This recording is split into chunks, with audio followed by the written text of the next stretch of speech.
Denying problem of racist fans needs to end. There's a saying that the customer is always right.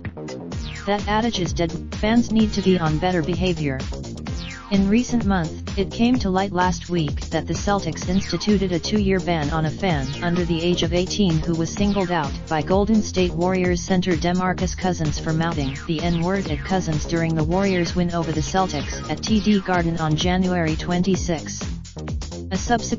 In a shocking development, the young Celtics fan in question, who is subject to lifetime probation, plus a potential lifetime ban from TD Garden if he violates the fan code of conduct, vehemently denied using a racial epithet.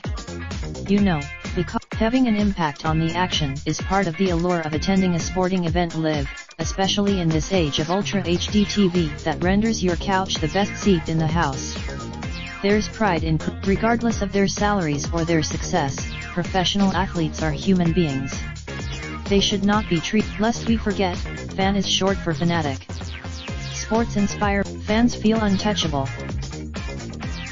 It's not surprising that the NBA has encountered the problem of abusive fan behavior, most recently with Cousins and Oklahoma City Thunder superstar Russell Westbrook, who endured 2 separate incidents of racially tinged taunting that led to lifetime bans for Utah Jazz fans.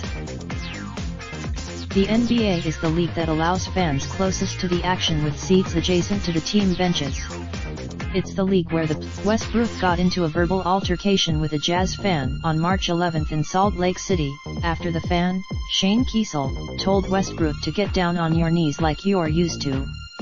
Westbrook responded, but 2 of Westbrook's teammates corroborated his account, and the Jazz gathered evidence that backed up Westbrook, leading to a lifetime ban for Kiesel. However, the Jazz banned a second fan after they discovered video of that fan repeatedly calling Westbrook "boy," a racially charged reference that goes back to the days of slavery and Jim Crow before Game 4 of the team's first-round playoff series last April. It's not just the fans that need to change their attitude. It's the NBA, as the president of the NBA's Players Union, Michelle Roberts, pointed out in comments to Mark J. Spears of The Undefeated. Players don't have the luxury of being able to unilaterally ban unruly fans from the arenas, a law. James Dolan. The arenas, these incidents can happen anywhere. Still, Boston has long grappled with its dishonorable racial past, which includes the mistreatment of Celtics legend Bill Russell, a repeated sore spot for the city. Any alleged incident, hey, race a little advice, it's time to dial back the denial and racism atheism.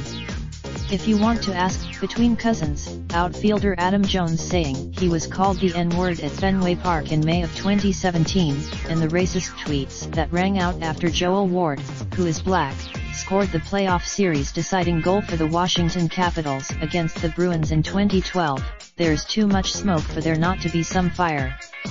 I verified some. Even if you don't want to believe any of those situations were real, then listen to the African American athletes who don the preferred laundry of the local teams. Celtics guard Marcus Smart, a fan favorite, told The Globe that he had dealt with racist behavior at TD Garden. Following the Jones, are all of these athletes fabricating racist behavior? That strains credulity. What should really be questioned is why fans anywhere feel entitled to cross the line. Related slideshow 2018-19 NBA season provided by Aman. Raindrop, drop top smoking, no cooking the hot pot. Fucking on your bitch, yeah, that. Looking up, open the park,